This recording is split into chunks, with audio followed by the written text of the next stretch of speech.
As Census Day arrives, at least 2 parliamentarians confirm they won't fully participate. Here are the most important census myths busted to calm those jangled nerves. Myth: I will be fined $180 per day if I don't complete the form on census night. Fact: if you still haven't submitted your form 2 weeks after census night, a field officer will knock on your door and ask you to do so.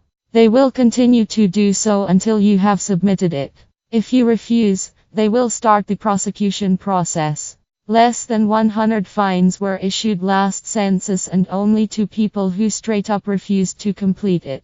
You will not be penalized for forgetting to fill it in or for completing it late. No one has ever been fined for being late with their census form. The fines are only if you eyes open refuse to. A census collector, Chris Libreri, general manager of the Census and Statistical Network Division, said.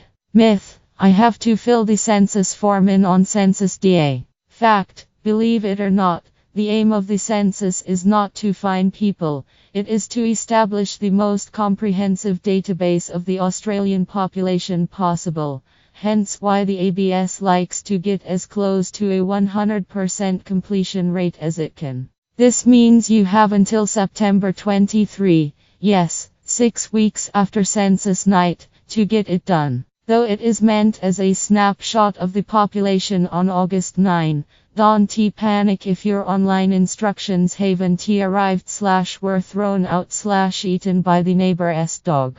You can call the Census Information Service on 1300 214 531 and order another be sent to you. If you re in an area with poor internet service, it's highly likely you will only have the option of completing a paper form and it may not have been delivered yet. Thousands of Australians did not receive their form until after Census Day last time around.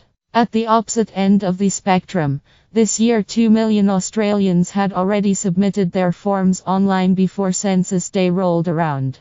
Myth: Christmas will be cancelled if I mark no religio. Fact: right-wing activists are currently spreading misinformation, urging people not to mark no religion, saying it will lead to Islam being the predominant religion in Australia. The fact is, Australia is a long way from having to sacrifice the much-loved Christian traditions of Christmas turkey and Easter chocolate. In the 2011 census, just 2% of the population identified as Muslim, while 61% identified as Christian. 3% said they had no religion. There were more Buddhists, 5%, than Muslims. So, unless about 7 million Christians have converted to Islam in the past 5 years, there is about as much chance of Australia becoming a Muslim nation as the tooth fairy filling in a census form on Tuesday night. If you don't practice a religion, mark yourself as non-religious.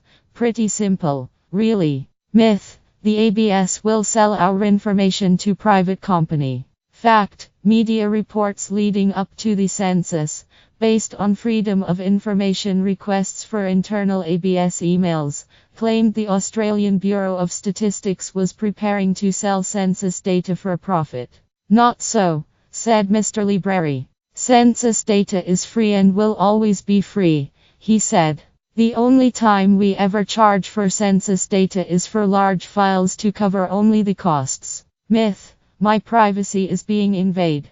Fact: privacy concerns are a concern raised at each and every census, with some of the data collected of a personal nature. This time, however, the controversy has been heightened with it now compulsory to include your name and address on the form. In every previous census, it has been optional. Once the data is collected, the ABS's names and addresses will be separated from census answers and never recombined.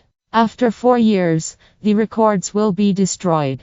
As for potential infiltration by hackers, the ABS says it uses the same storage system as Canada, New Zealand and the United Kingdom, none of which hackers have ever gained access to. The Bureau has also employed ethical hackers to test the security of the site. We have been planning this a long time. Our systems are as strong as we can possibly make them, and we have done it before, Mr. Libreri said. We know it's a badge of honor for hackers, so we actually do employ our own hackers. We employ ethical hackers to test the system. Still have questions? Check out our explainer.